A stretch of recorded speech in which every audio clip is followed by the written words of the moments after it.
En agradecimiento a ustedes, voy a decretar el adelanto de la Navidad para el 1 de octubre. Arranca la Navidad el 1 de octubre. Recientemente, el dictador venezolano Maduro, en un verdadero desafío al calendario y a la historia de la humanidad, cambió la fecha de las Navidades. Pero él no ha sido el primero en tomar este tipo de decisión arbitraria. Ya en 1970, Fidel Castro lo hizo en Cuba. Si quieres saber más de este interesante tema, acompáñame en este vídeo. Yo soy Pedro Enrique Pujals y este es mi canal histórico, El Tesoro del Presidente. En diciembre de 1970 se celebró en La Habana la Asamblea Plenaria de la Industria Básica. Allí, Fidel Castro pronunció uno de sus largos discursos. En este caso, no para embestir contra el enemigo imperialista exterior, sino para examinar problemas internos. El ausentismo laboral, la desorganización de la producción.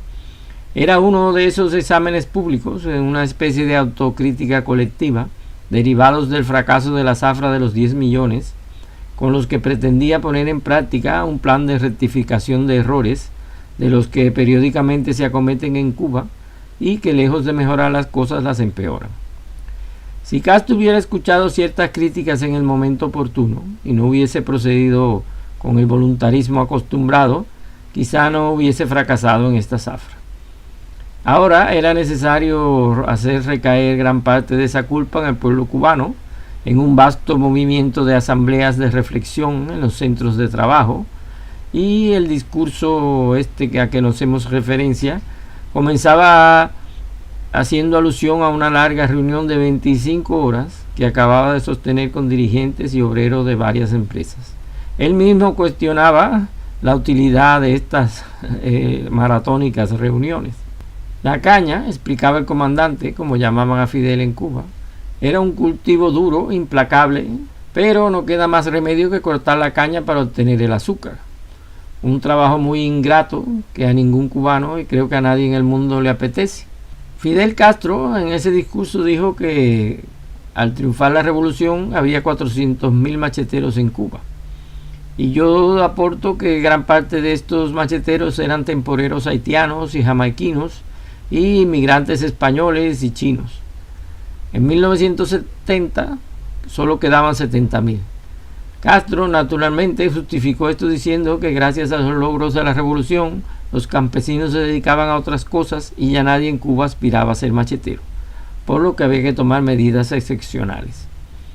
Castro anunció a la asamblea que a partir de ese año se suprimía la celebración de las Navidades y Reyes, ya que estas fiestas a fines de diciembre, cuando la zafra se encontraba en su culminación, en la etapa decisiva, la interrupción determinada por las fiestas agravaba el ausentismo y provocaba un retroceso cuyo impacto en la economía ya no podía ser superado.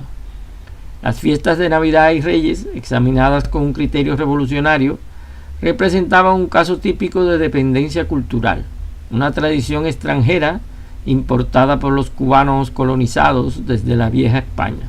Y había llegado el momento de liberarse también de aquella dependencia, celebrando las fiestas en la época que, según él, se avenían mejor con el clima y los ciclos de la producción en Cuba.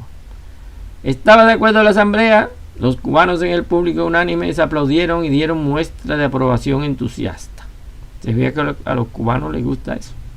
Nadie se opuso a sus interpretaciones de la historia. De este modo barría y proscribía las tradiciones, las Navidad y los Reyes con la aprobación del pueblo cubano. Menos mal que Batista huyó un 1 de enero, porque que ya Fidel Castro había instaurado esa fecha como la del triunfo de la revolución, así que al menos se salvaron las celebraciones por el fin de año y el 1 de enero, que quedaron solapadas. Con el tiempo ya la gente no esperaba el fin de año, sino el aniversario del triunfo de la revolución. Sobre la fiesta, comandante. Sobre las fiestas. Bueno, la fiesta ya, eso es lo mismo que no hubo en fin de año, y todo el mundo hizo la fiesta en el Cañaveral trabajando. En julio habrá fiesta larga y vacaciones para mucha gente que ha estado sin vacaciones, trabajando seguido, esa es la cosa. En el mes de julio creo que el país se merece un buen descanso.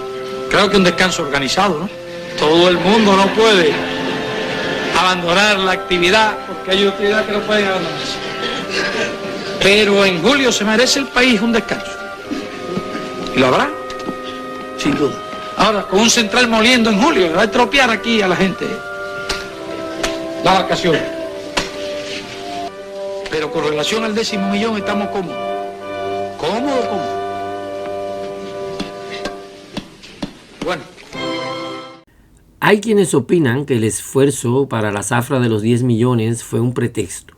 Tras el fracaso, todos supieron que nunca se producirían 10 millones de toneladas de azúcar y muchos pensaron que todo regresaría a la normalidad y que las fiestas navideñas volverían, pero no volvieron.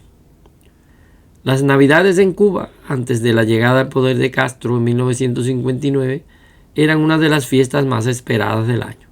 Era un tiempo de reunión familiar, de alegría compartida y de mesas llenas. En las casas se celebraba con lechón asado, dulces tradicionales, turrones y vinos importados de España, y los niños esperaban con ilusión sus regalos, juguetes sencillos o lujosos, pero siempre cargados de ilusión. Había para todas las clases sociales. Los más pudientes tenían unas navidades fastuosas, pero los pobres no dejaban de disfrutarlas también, con modestia, pero con alegría.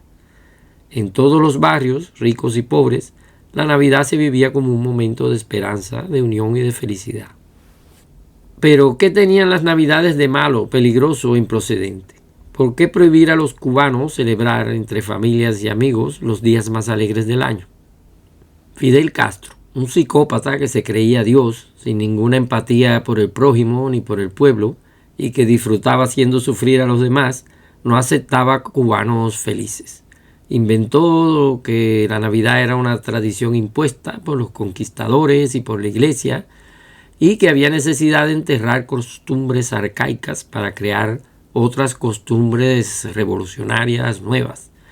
En vez de Navidades, el pueblo debía disfrutar cortando caña. Prohibió las fiestas no solamente por megalomanía, sino porque después de su delirante ofensiva revolucionaria en 1968, el régimen no podía garantizar a los niños cubanos ni siquiera un juguete, ni a los cubanos que comprasen regalos para su familia y amigos, ni siquiera una vez al año.